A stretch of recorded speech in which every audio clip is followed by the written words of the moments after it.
منبر رسول پر بیٹھے معزز علماء کرام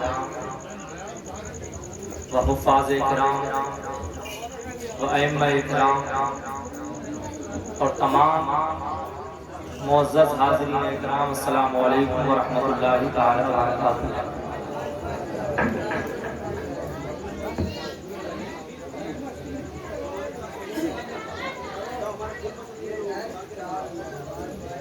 الحمدللہ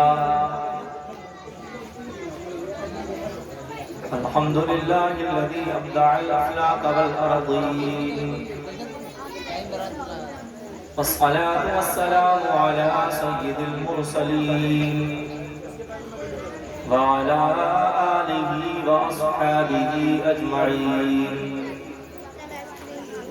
اما بعد فأعوذ بالله من الشيطان الرجيم، بسم الله الرحمن الرحيم، يا أيها الذين آمنوا اتقوا الله وكونوا مع الصادقين، وقال الله تبارك وتعالى في مقام آخر، ألا إن أولياء الله لا خوف عليهم ولا هم يحزنون، آمنت بالله صدق الله مولانا العظيم، وبلغنا رسوله النبي الأمين المتين الكريم، ونحن على ذلك لمن الشاهدين والشاكرين، والحمد لله رب العالمين۔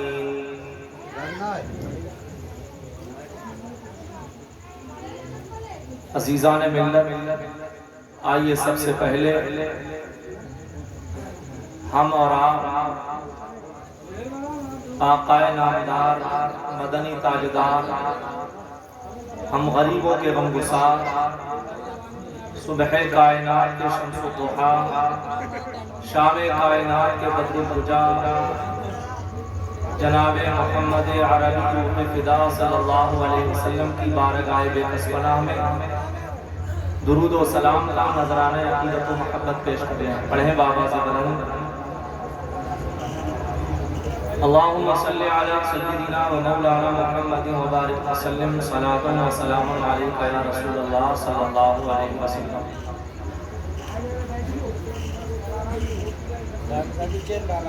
ہمیں لازم ہے شہنشاہ بطحا کی رضا جوئی، وہ اپنے ہو گئے تو رحمت پروردگار اپنا۔ عزیزان ملت اسلامیہ، آج ہم اور آپ سب صاحب مزار حضرت حاجی پریتم شاہ ولی رحمۃ اللہ علیہ کی بارگاہ میں فیوض و برکات حاصل کرنے کے لیے حاضر ہوئے ہیں۔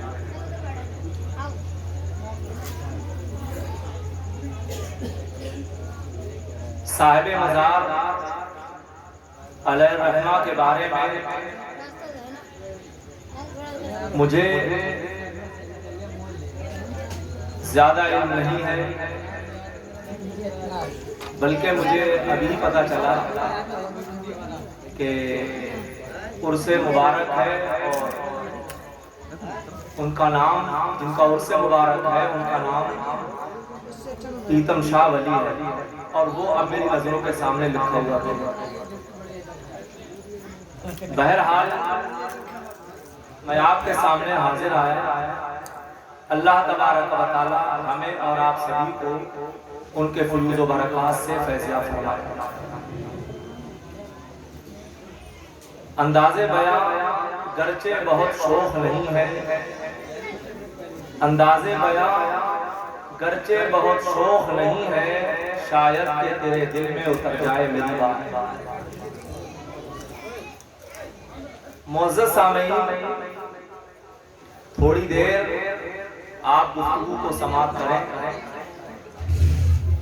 اور سماعت کرنے کے بعد اللہ تبارک و تعالیٰ سے دعا ہے کہ اللہ تبارک و تعالیٰ ہم سبھی کو اس پر عمل کرنے کی بھی توفیق عطا فرمائے۔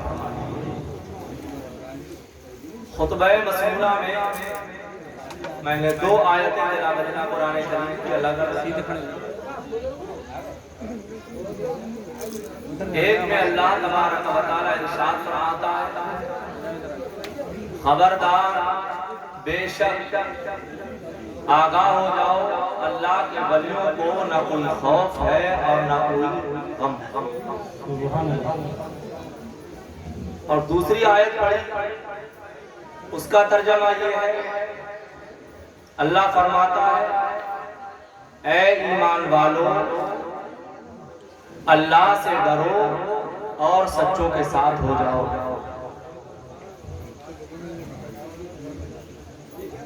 میں جو یہ سامنے بھائی کھڑے ہوئے ہیں ان سے گزارش کر رہا ہوں مؤدبانہ کہ اگر آپ سے ہو سکے تو ادھر جگہ بنا لیجیے، کیونکہ باہر کوئی بھی آنے جانے والا ہوگا تو آپ ضرور کچھ نہ کچھ ڈسٹرب ہوں گے، کچھ نہ کچھ آپ کے سننے میں خلل واقع ہوگا۔ اس لیے جہاں جہاں جگہ آپ کو نظر آئے وہاں پر آپ تشریف فرما ہو جائیں،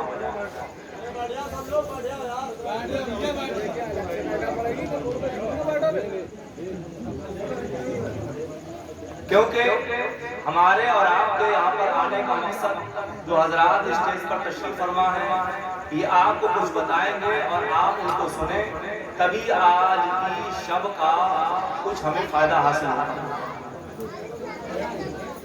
تو اللہ فرماتا ہے اے ایمان والو اللہ سے ڈرو اور سچوں کے ساتھ ہو جاؤ۔ حضرات اس آیت کریمہ میں خطاب کسی اور سے نہیں، گفتگو کسی اور سے نہیں بلکہ ایمان والوں سے کی جا رہی ہے۔ اللہ نے فرمایا یا ایھا الذین آمنوا، اے ایمان والو، پھر فرمایا اتقوا اللہ، اللہ سے ڈرو۔ اللہ سے ڈرنے کا کیا مطلب؟ اللہ سے ڈرنے کا مطلب یہ ہے کہ اللہ پاک نے جن چیزوں کے کرنے کا حکم دیا ہے انہیں بجا لاؤ۔ مثلا اللہ نے نماز پڑھنے کا حکم دیا ہے، نماز پڑھو۔ اللہ نے روزے رکھنے کا حکم دیا ہے، ماہ رمضان بالکل قریب ہے، رمضان کے روزے رکھو۔ اللہ نے آپ کو صاحب استطاعت بنایا ہے، خانہ کعبہ کا حج کرو۔ اللہ نے آپ کو مالک نصاب بنایا ہے، جب سال ہو جائے تو اپنے مال کی زکات نکالو۔ یوں ہی جن چیزوں سے بچنے کا اللہ نے حکم دیا ہے ان سے بچو۔ مثلا چوری کرنا، شراب پینا، زنا کرنا، سود کھانا، رشوت کھانا، ان سے بچنے کا حکم دیا ہے، ان سے بچو۔ یہ مطلب ہے اللہ سے ڈرنے کا۔ لیکن جب آپ اللہ سے ڈرنے لگے، آپ متقی اور پرہیزگار ہو گئے، تو یہیں پر آپ کی ڈیوٹی اور ذمہ داری ختم نہیں ہو گئی، بلکہ آگے اللہ ایک حکم اور ارشاد فرماتا ہے وَكُونُوا مَعَ الصَّادِقِينَ، کہ سچوں کے دامن سے منسلک ہو جاؤ، سچوں کے دامن کو پکڑ لو۔ حضرات میں آپ کے ذہن کو کچھ قریب کرنا چاہتا ہوں کہ جب آپ صاحب ایمان ہو گئے، آپ متقی اور پرہیزگار ہو گئے، آپ اللہ سے ڈرنے لگے، تو